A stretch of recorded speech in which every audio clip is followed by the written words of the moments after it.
Story நேரம் Tamil வியூவர்ஸ்க்கு hi. நம்ம சீரிஸோட 8வது எபிசோட்ல என்ன ஆக போகுது அப்படின்னு தான் இன்னைக்கு இந்த வீடியோல பார்க்க போறோம். லாஸ்ட் எபிசோட்ல நம்ம ஷென் ஹுவாஷி 2 பேரும் அந்த கபோர்ட்குள்ள ஒளிஞ்சிட்டு வெளியே என்னென்ன நடக்குதுன்னு பார்க்க ஆரம்பிச்சிருந்தாங்க. அதோட தான் முடிஞ்சுது. இந்த எபிசோட்ல எல்லா கபோர்டையும் ஓபன் பண்ணுங்க, ஒரு இடத்த கூட விடாதீங்கன்னு ஃபர்ஸ்ட் பிரின்ஸ் சொல்லிக்கிட்டு இருக்கும் போதே நம்ம செகண்ட் பிரின்ஸ் தேர்ட் பிரின்ஸ் 2 பேரும் உள்ள போறாங்க. என்னையா நடக்குதுங்க நக்கலா செகண்ட் பிரின்ஸ் கேட்க ஆரம்பிக்கிறான். ஃபர்ஸ்ட் பிரின்ஸ் உடனே நீ எப்படி கேஷுவலா இங்க விளையாட வந்தியோ அதே மாதிரிதான் நான் விளையாட வந்தேன் அப்படின்னு சமாளிக்க ஆரம்பிக்க, ஆனா அங்க 5 லட்சம் தங்க கட்டியை எடுத்து பெட்டுக்கு வச்சியே நம்ம அரண்மனையில கஜானால இருக்குல்ல அந்த காசை விட அதிகமா இருக்கு, இது என்ன மேட்ரோ, சரி ஓகே அப்புறம் பாத்துக்கலாம் அப்படின்னு அவங்க 2 பேரும் அங்க இருந்து கிளம்பி போயிடுறாங்க. உடனே ஃபர்ஸ்ட் பிரின்ஸ் பயந்து போயிடுறான். ஹுவாஜின் மெங்கோட அண்ணாவை பிடிச்சி இப்ப என்ன பண்றதுன்னு கேட்க, முதல்ல இங்க இருந்து வெளியே போலாம் பாத்துக்கலாம் அப்படின்னு அவங்க கிளம்பிடுறாங்க. ஹுவாஷி பார்த்துட்டு சிரிக்க ஆரம்பிக்கிறா. ஓ அப்படி போதாக்காத அப்படின்னு சொல்லிட்டு இங்க ஹுவாஷி ஷென் 2 பேருமா போட்ல ஏறி மறுபடியும் கிளம்பி போயிட்டு இருக்காங்க. ஹுவாஷி வெளியே வந்து எட்டி பாக்குறா. அந்த கேம்பிளிங் கிளப் இருக்குல்ல அந்த ஒட்டுமொத்த பில்டிங்கே பத்த வச்சிடுறாங்க. இதுக்கு மேல இங்க இருந்து எந்த ஆதாரமும் கிடைக்க கூடாதுங்கிறதுக்காக ஷென்னு கிட்ட கேட்டுட்டு இருக்கா ஹுவாஷி, நீங்க உள்ள போனீங்களே என்ன ஆச்சுன்னு. கீழே உள்ள போன எக்கச்சக்கமான காசு கடந்தது, பெட்டி பெட்டியா பயங்கரமான பெரிய பெரிய பெட்டியில அவ்வளவு கள்ள பணம் இருந்தது. இப்போ அது எல்லாமே எரிக்கப்பட்டுருச்சு அப்படிங்கிறது நமக்கு ஒரு வேலை நல்லதுதான். இதுக்கும் மேல வந்து அவன் கிட்ட உடனே புலகத்துல விடுறதுக்கு காசு இல்ல, இப்போதைக்கு அவன் கொஞ்சம் பயந்துதான் இருப்பான். இதுக்கு மேல அவன் என்ன பண்ண போறான்னு பொறுத்திருந்து பாக்கணும்னு சொல்ல, ராஜாட்டு போய் என்ன சொல்ல போறீங்க அப்படின்னு ஹுவாஷி கேட்டுட்டு இருக்கா. இங்க இந்த ஹுவாஜினோட அப்பா, அதாவது நம்ம மெங் இருக்கால ஃபர்ஸ்ட் ஒய்ஃப், அவளோட அப்பா அவங்க பையனை போட்டு அடி அடி நடிச்சிட்டு இருக்காரு. அப்போ அந்த ஃபர்ஸ்ட் பிரின்ஸ் போறான். அங்கிள் விடுங்க அங்கிள் ப்ளீஸ் வேண்டாம், அவனுக்கு முன்னால இருந்தே உடம்பு முடியல சின்ன வயசுல இருந்து, என்ன வேணா அடிங்கன்னு சொல்ல, அது எப்படிப்பா ஒன்னு அடிக்க முடியும், நீ என்னதான் இருந்தாலும் ராஜா குடும்பத்து பையன், ஏன் பையனை உன்னை பத்திரமா பாத்துக்க சொல்லி எங்க விட்டு வந்தேன், நீ இப்பயும் கிரவுன் பிரின்ஸ் ஆயிட்டு ராஜாவாயிட்டு நினைப்பா என்ன, கொஞ்சம் மாறினா கூட ராஜா உன கிரவுன் பிரின்ஸ் பதவியிலிருந்து தூக்கிட்டு வேற யாரையாவது வச்சிருவாரு, நம்ம குடும்பமே அப்புறம் நடுத்தருவுல நிக்க வேண்டியதான், உன்னை பாத்துக்கிறதுக்கு தானே இவனை அனுப்புனேன் அப்படின்னு ஹுவாஜினை போட்டு அடி அடி நடிக்கிறாரு. இல்ல இல்ல ப்ளீஸ் வேண்டாம் அங்கிள் விடுங்க அப்படின்னு ஃபர்ஸ்ட் பிரின்ஸ் கெஞ்ச ஆரம்பிக்கிறான்.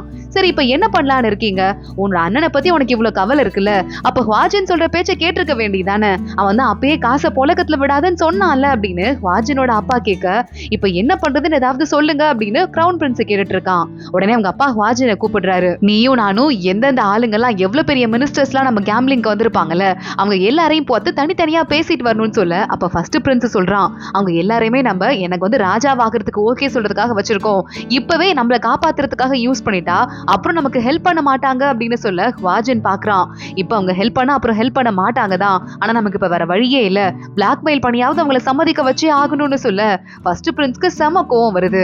அந்த பொண்ணு யாருன்னு கண்டுபிடிச்சு அவளையும் கூட அந்த பார்ட்னரையும் பழி வாங்காம விட மாட்டேன் அப்படின்னு கத்த ஆரம்பிக்கிறான். ராஜா கிட்ட வந்து ஒட்டு மொத்தமா எல்லாத்தையும் சப்மிட் பண்ணிடுறான் ஷென். ராஜா பாக்குறாரு, இங்க பாத்தியா உனக்கு முன்னாடியே வேகமா ஆளுங்க வந்துட்டாங்க, இந்த மினிஸ்டர்லாம் இல்ல ஃபர்ஸ்ட் பிரின்ஸ்க்கும் இதுக்கும் எந்த சம்மந்தமும் கிடையாது, அவரை விட்டுருங்கன்னு கையெழுத்து போட்டு கொடுத்துட்டு வேற யார் யார் பேரையும் மாட்டி விட்டுருக்காங்க, அப்படின்னா அவங்க எல்லாரோட பேரும் இதுல மாட்டப்பட்டிருக்குன்னு அர்த்தம். ஃபர்ஸ்ட் பிரின்ஸை மட்டும் நான் விசாரிக்க போனேன்னு வச்சுக்கேன், இதுல இருக்கிற அத்தனை பேரையும் நான் விசாரிச்சு அவ்வளவு பேருக்கும் ஜெயில் தண்டனை கொடுக்கணும், நாடு என்ன ஆகும். அது மட்டும் இல்லாம இன்னும் கொஞ்சம் வருஷத்துக்கு அப்புறம் இதே மாதிரி இன்னொரு லிஸ்ட் வரும், எல்லா ஆளுங்களும் தப்பு பண்ணிட்டே தான் இருப்பாங்க, அதனால இப்போதைக்கு நான் என்ன செய்யணும் நீ முடிவெடுக்கிற அப்படின்னு சொல்லிட்டு ராஜா ஷென்னை பார்த்து கேட்கிறாரு. ஷென்னுக்கு புரிஞ்சு போச்சு ஃபர்ஸ்ட் பிரின்ஸ் மேல இப்ப எந்த ஸ்டெப்பும் இவரால எடுக்க முடியாது அப்படின்னு. நான் நாட்டோட அமைதிக்காக அந்த கள்ள பணத்தெல்லாம் அழிக்கணும்னு நினைச்சேன் ராஜா, அந்த மாதிரி அழிச்சிட்டேன், இதுக்கு மேல ஃபர்ஸ்ட் பிரின்ஸ்க்கு உங்களால தண்டனை கொடுக்க முடியாட்டி பரவாயில்ல, இதுக்கு மேல அவர் எந்த தப்பும் பண்ண மாட்டாருன்னு நான் நினைக்கிறேன் அப்படின்னு ஷென்னு சொல்றான். ஆனா ஃபர்ஸ்ட் பிரின்ஸ் எப்படி லூஸ்ல விட்டுறதுல ஷென்னுக்கு கொஞ்சமும் இன்ட்ரெஸ்ட் கிடையாது. ஷென் வெளியே வந்துடுறான். லூ பின்னாடியே வந்துட்டு எந்த ஆபத்தும் இல்லாம அந்த ஃபர்ஸ்ட் பிரின்ஸ் தப்பிச்சிட்டான். இப்போ என்ன பண்றது அப்படின்னு கேட்க, மெங்கு ஃபேமிலிக்கு பெரிய சப்போர்ட் இருக்கு, ஆனா என்ன ஆச்சு, இந்த சப்போர்ட் எல்லாம் ஃபர்ஸ்ட் பிரின்ஸ் எப்ப ராஜாவாக போறதுக்கான சான்ஸ் வருமோ அப்ப யூஸ் பண்ணிக்கலாம்னு இருந்தாங்க, ஆனா எல்லாத்தையும் இப்பயே யூஸ் பண்ண வேண்டியதா ஆயிடுச்சு. சோ அதனால இப்ப ஏற்கனவே ஃபர்ஸ்ட் பிரின்ஸோட இடம் ஆட்டம் கண்டுச்சு, இனிமே என்ன வேணா மாறலாம், இதுக்கு மேல ஸ்ட்ராங்கா எதுவும் இருக்க முடியாது அப்படின்னு ஷென்னு சொல்லிக்கிட்டு இருக்கான். ராஜா பாக்குறாரு, கொஞ்சம் டீ எடுத்து குடிச்சிட்டு, இந்த டீ வந்து ரொம்ப ரொம்ப ரேரான டீ, மக்களுக்கு 30% தான் அந்த உற்பத்தியில விற்பனைக்கு போகும், மீதி 20 அங்க இருக்கிற எல்லாருக்கும் வந்துட்டு லஞ்ச பணமா போயிரும், அது மட்டும் இல்லாம மீதி இருக்கிற எல்லாத்தையுமே இந்த மெங்கு ஃபேமிலி இருக்குல்ல ஒட்டு மொத்தமா அவங்களுக்காக வாங்கிக்குவாங்க, ஒரு சின்ன டீல கூட இவ்வளவு ஊழல் நடக்குது அப்படின்னு ராஜா அதை கீழே கொட்டிடுறாரு. என்ன பண்றதுன்னு தெரியல அப்படின்னு அவர் ஒரு பக்கம் குழப்பத்துல இருக்காரு. ரொம்ப ரொம்ப பவர்ஃபுல்லான ஃபேமிலி இந்த மெங்கு ஃபேமிலி. அவங்கள எப்படி வந்து தள்ளுறது அப்படின்னு இங்க அந்த மெங்கோட அப்பா ஹுவாஜின் 2 பேருமா போயிட்டு வெளியே நிக்கிறாங்க. அப்பா இப்ப நான் என்ன பண்ணணும் அப்படின்னு ஹுவாஜின் கேட்டுட்டு இருக்கான். ஏற்கனவே நம்ம விட்டதுல ஒரு பெரிய ஓட்டை விழுந்துருச்சு, அதை முதல்ல நம்ம அடைக்கணும். அதனால நீ முட்டாள்தனமா எதுவும் பண்ணாம அமைதியா வெயிட் பண்ணு, நான் போயிட்டு வரேன் அப்படின்னு அவங்க அப்பா எங்கேயோ வெளியே கிளம்புறாரு. எந்த ஆபத்தும் இல்லாம எஸ்கேப் ஆயிட்டாங்களா என்ன? அந்த பெயிண்டிங் மட்டும் இப்ப எனக்கு கிடைச்சிருச்சுன்னு வச்சுக்கேன், அதுல இருக்கிற சீக்கிரட்டை வச்சு இந்த ஃபர்ஸ்ட் பிரின்ஸை நான் புடிச்சிருவேன் அப்படின்னு ஷென் யோசிக்க ஆரம்பிக்கிறான். வாஷி நேரா கிளம்பி வரா. இந்த பெயிண்டிங் தான் அதுல இருந்தது, அந்த பெயிண்டிங்க வரைஞ்சு கொடுத்துடுறா. இதுல வந்துட்டு நான் வந்து எப்படி உன்னை நம்புறது அப்படின்னு ஷென்னி கேட்க, என் வேலைக்கார பொண்ணு நீங்க மறுபடியும் எனக்கு கொடுத்துட்டீங்க, அதனால இதுக்கும் மேல எனக்கு எந்த கவலையும் கிடையாது. அந்த பெயிண்டிங்கை நான் ஒட்டு மொத்தமா உங்களுக்கு கொடுத்துட்டேன், இதுக்கும் மேல என்கிட்ட ரகசியம் எதுவும் இல்ல அப்படின்னு சொல்ல நம்ம அமைதியா ஷென்னு பாக்குறான். சரி கிளம்பு அப்படின்னு சொல்லிடுறான். அவங்க இருந்து போனதுமே லூ வரான். பெயிண்டிங் கிடைச்சிருச்சா பாஸ் அப்படின்னு கேட்க, இது உண்மையா அப்படிங்கிறது எந்த அளவுக்கு நமக்கு தெரியாது அப்படின்னு ஷென்னி இன்னமும் நம்ம வாஷி மேல டவுட் வச்சுட்டே இருக்கான். வாஷி வெளியே வந்துட்டு இருக்கா. அப்ப அவரோட வேலைக்கார பொண்ணு கேக்குறா, ஷென்னு கிட்ட மட்டும் ஒரிஜினலா முழு பெயிண்டிங் கொடுத்துட்டீங்க, இப்ப இந்த டைலர் கிட்ட நம்ம போறோம், இப்ப இவங்க கிட்ட பாதி பெயிண்டிங் மட்டும் கொடுக்குறீங்க ஏன் அப்படின்னு கேட்க, எதுக்காக நம்ம ராணி இந்த பெயிண்டிங் கேக்குறாங்க நமக்கு தெரியாது, ஷென்னு கிட்ட இப்ப இந்த பெயிண்டிங் போயிருச்சுங்கிறதால அதை பத்தி அவர் விசாரிப்பாரு, அதை வச்சு எதுக்கு யூஸ் பண்ணுவாங்க நம்ம தெரிஞ்சுக்கலாம் பாரு அப்படின்னு வாஷி அங்க இருந்து கிளம்புறா. இங்க அந்த ஃபர்ஸ்ட் பிரின்ஸ் இருக்கிற கோவத்துல வேலைக்கார பொண்ணுங்களெல்லாம் போட்டு அடிச்சிட்டு இருக்கான். வேண்டாம் வேண்டாம் விட்டுரு அப்படின்னு சொல்லிட்டு வாஜின் வந்து சமாதானப்படுத்த ஆரம்பிக்கிறான். எப்படியாவது நம்ம வாஷியை புடிச்சே தீரணும்னு மனசுக்குள்ள அவனுக்கு பைத்தியம் மாதிரி பிடிச்சிட்டு இருக்கு. இங்க இந்த டெய்லர் கிட்ட வந்துட்டு வாஷி பாதி பெயிண்டிங்க கொடுக்குறா. இதை வந்து நான் பார்க்கும்போது பாதி தான் என்னால பார்க்க முடிஞ்சது, அதுக்குள்ள ஷென்னு உள்ள வந்துட்டாருங்கிறதால மீதியை என்னால பார்க்க முடியல, ஆனா பாதி பெயிண்டிங் கரெக்டா இருக்கு அப்படின்னு சொல்லிக்கிட்டு இருக்க. அப்படியா அப்படின்னு சொல்லிட்டு அங்க அமைதியா அந்த டெய்லர் பொண்ணு கேட்டுட்டு இருக்கா. அவ கைய பார்த்தா அவ கையிலே அதே மாதிரி அந்த டோக்கன் இருக்கும் போல, கையில டாட்டூ இருந்தது இல்ல, இவ கை ஜன்னல் வழியா தெரிய ஆரம்பிக்க, பக்கத்துல இவங்க இருக்கிற ரூமுக்கு பக்கத்துல தான் அந்த கிரவுன் பிரின்ஸ் இருந்துட்டு இருக்கான். ஜன்னல் வழியா பாக்குறான். யாரோடய கையில அந்த டாட்டூ இருக்கிறத அவன் பாத்துடுறான். ஏற்கனவே வாஷி கையில அந்த கேம் விளையாண்டப்ப பார்த்தான்ல, அதை பார்த்துட்டு புடிச்சாகணும் அப்படின்னு மின்னல் வேகத்துல ஓடி வந்துட்டு இருக்கான். இங்க வாஷி இந்த மேப்ல ஏதோ ஒளிஞ்சிருக்குன்னு நினைக்கிறேன், எப்படியும் ஷென்னு விசாரிப்பாரு, அவர் விசாரிச்சு சொல்லும் போது உங்களுக்கு சொல்றேன் அப்படின்னு அங்க டெய்லர்ட்ட சொல்லிட்டு கிளம்ப ஆரம்பிக்கிறா. அதுக்குள்ள கிரவுன் பிரின்ஸ் உள்ள வந்துடுறான். டெய்லர் கழுத்துல வாழை வச்சிடுறான்.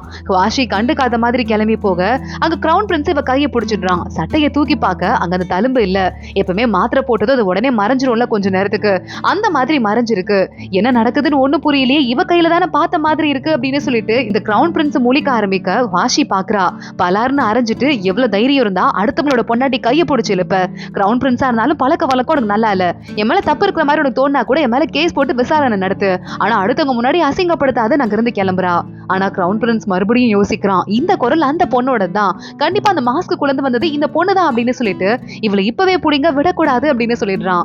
ஏன்னா அந்த கேஸ கூட வெளியே கொடுக்க முடியாது, அவனை பத்தி எல்லா டீடைலும் வெளியே தெரிஞ்சிரும்ல, அதனால எப்படியாவது ஓடி எஸ்கேப் ஆயிடும் அப்படின்னு வாஷி அங்க இருந்து ஓடிட்டு இருக்கா.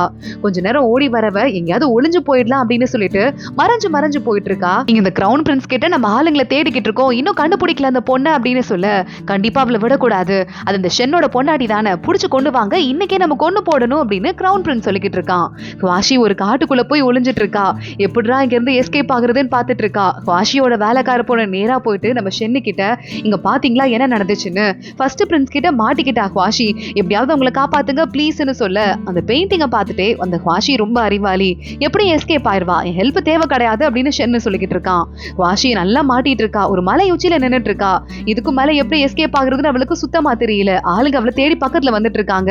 நான் என்னாச்சும் பண்ணணும், சாக கூடாது, எல்லாருமே இப்ப பாரு உங்க பவருக்கு என்ன யூஸ் பண்ணிக்கிட்டு இருக்காங்க, இனிமேலாவது என் வாழ்க்கையை நான் எனக்காக வாழணும்னு சொல்லிக்கிட்டு பின்னாடி ஒரு ஸ்டெப் எடுத்து வைக்கிறவ டக்குன்னு அங்க இருந்து கீழே விழறா.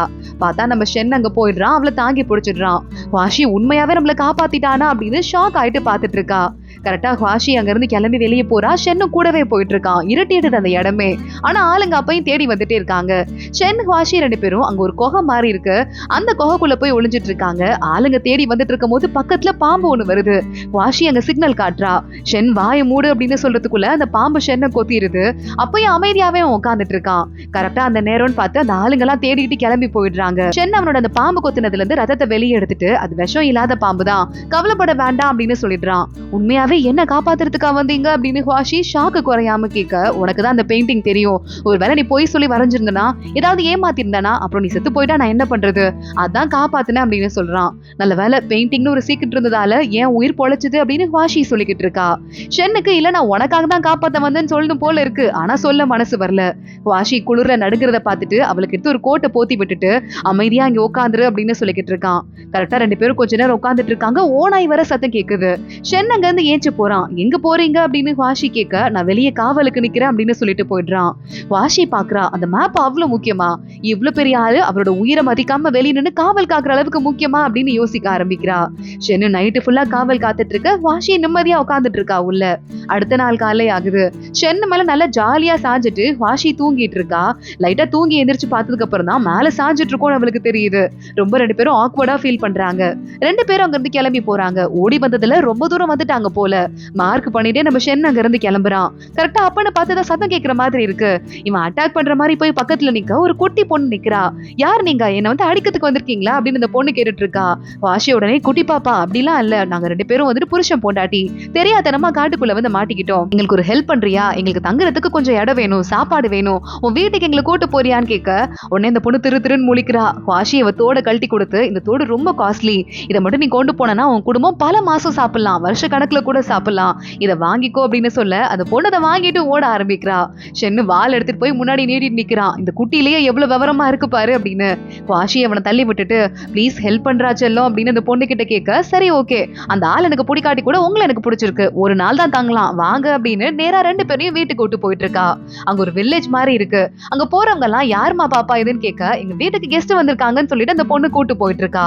இந்த பொண்ணு வீட்டுல ஒரு பாட்டி மட்டும் தான் இருக்காங்க. வாங்க வாங்க அப்படின்னு சொல்லிட்டு யாருமா அப்படின்னு விசாரிக்கிறாங்க. அந்த பொண்ணு கதை சொன்னதும், பரவாயில்லம்மா, எங்க கிட்ட கொஞ்சம் சாப்பாடு இருக்கு, அதை ஷேர் பண்ணிக்கிறதுல எங்களுக்கு ரொம்ப சந்தோஷம், உள்ள வாங்க அப்படின்னு பாட்டி கூப்பிடுறாங்க. வாஷி நேரா உள்ள போறா. ட்ரெஸ் எல்லாம் அப்படி கலைஞ்சிருக்கே, ஒரே அழுக்கா வேற இருக்கு, சேஞ்ச் பண்ணிக்கோங்கன்னு பாட்டி சொல்ல, வாஷி ஷென்னு 2 பேருமா ட்ரெஸ் சேஞ்ச் பண்ணிட்டு வெளியே வந்து நிக்கிறாங்க. நார்மலான ஆளுங்க மாதிரி. ஷென்னு பாக்குறான், அழகா தான் இருக்கா அப்படின்னு நினைச்சிட்டு உள்ள போறான். பாட்டி அங்க வச்சு இந்த கோழி அடிச்சு குழம்பு வச்சிட்டு இருக்காங்க, கெஸ்ட் வந்திருக்காங்கன்னு. அந்த குட்டி பொண்ணு, பாட்டி இதுதான் டெய்லி முட்டை போட்டுட்டு இருந்துச்சு, இத போய் அடிச்சு வச்சிட்டு இருக்க அப்படின்னு ஆள ஆரம்பிக்கிறா. வாஷி உடனே அவ தட்டுல இருக்கிற லெக் பீஸ் எடுத்து பாப்பாக்கு வச்சுட்டு, நீ சாப்பிடு, நான் உனக்கு கோழி வாங்கி தரேன் அப்படின்னு சொல்றா. ஷென் இவளை பார்த்து சிரிச்சுட்டே சாப்பிட ஆரம்பிக்கிறான். அங்க மிட்டாய் விக்கிறதுக்கு ஆளுங்க வராங்கன்னு இந்த பொண்ணு குட்டி பாப்பா ஓடி போய் மிட்டாய் கேட்க, முதல்ல பழைய மிட்டாய்க்கு வித்த காசெல்லாம் கொடு அப்படின்னு அவருங்க வந்து கிளம்புறாரு. வாஷி போயிடுறா. கையில இருந்து வளையல கொடுத்து, இதை வச்சுட்டு காசு கொடுங்க, அந்த பொண்ணுக்கு மிட்டாய் கொடுங்கன்னு சொல்ல, இருங்கம்மா நான் மீதி காசு கொடுக்குறேன் அப்படின்னு கொஞ்சம் வெள்ளி எடுத்து கையில கொடுக்குறாரு. என்கிட்ட கொடுங்க, அவ ஹஸ்பண்ட் தான் நானுன்னு ஷென்னு வாங்கி பாக்குறான். இந்த வெள்ளியே கலப்பு வெள்ளி அப்படின்னு அவனுக்கு நல்லாவே தெரியுது. ஃபேக் மணி எங்க வரைய வந்திருக்கு பாத்தியா, இந்த கிராமத்தை பத்தி நீ எதையாவது ஃபீல் பண்ணி பாத்தியா அப்படின்னு கேட்க, ரொம்ப உள்ள இருக்கு, ஆனா இங்க வரைய கூட ஃபேக் மணி வந்திருக்கு, அதுவும் இல்லாம இந்த கிராமத்துல ஆம்பளைங்களே இல்ல, ஒண்ணு வயசானவங்க இருக்காங்க, இல்லனா சின்ன குழந்தைங்க இருக்காங்க, இல்லனா லேடிஸ் மட்டும் தான் சில பேர் இருக்காங்கன்னு சொல்ல, ஆமா இதுல என்னவோ இருக்கு, நான் இன்னும் கொஞ்சம் விசாரிக்க வேண்டி இருக்கு, நீங்க இருந்து லேடிஸ் தான் இருக்காங்கிறதால இவங்க கூட கொஞ்சம் பேசி பாரு, ஏதாவது தகவல் கிடைக்குதான்னு பாருன்னு சொல்ல, நீங்க என்ன பண்ண போறீங்கன்னு வாஷி கேக்குறா. எனக்கு ஒரு முக்கியமான வேலை காத்துட்டு இருக்கு அப்படின்னு ஷென்னு சொல்லிக்கிட்டு இருக்கான். வாஷி உடனே இந்த சான்ஸை யூஸ் பண்ணி எப்படியாவது இவர் பவரை யூஸ் பண்ணி கொஞ்சம் நான் என்ன சேவ் பண்ணிக்கணும், இல்லனா ஆபத்திலேயே வாழ வேண்டியதான் மனசுக்குள்ள நினைக்கிறா. அதோட தான் இந்த எபிசோட் முடியுது. அடுத்தடுத்து என்ன ஆக போகுது தொடர்ந்து பார்க்கலாம். இந்த வீடியோவை லைக் பண்ணிக்கோங்க, மறக்காம நம்ம சேனலுக்கு சப்ஸ்கிரைப் பண்ணிட்டு பெல் ஐக்கானையும் கிளிக் பண்ணிக்கோங்க. அடுத்த வீடியோல பார்க்கலாம். அது வரைய பாய்.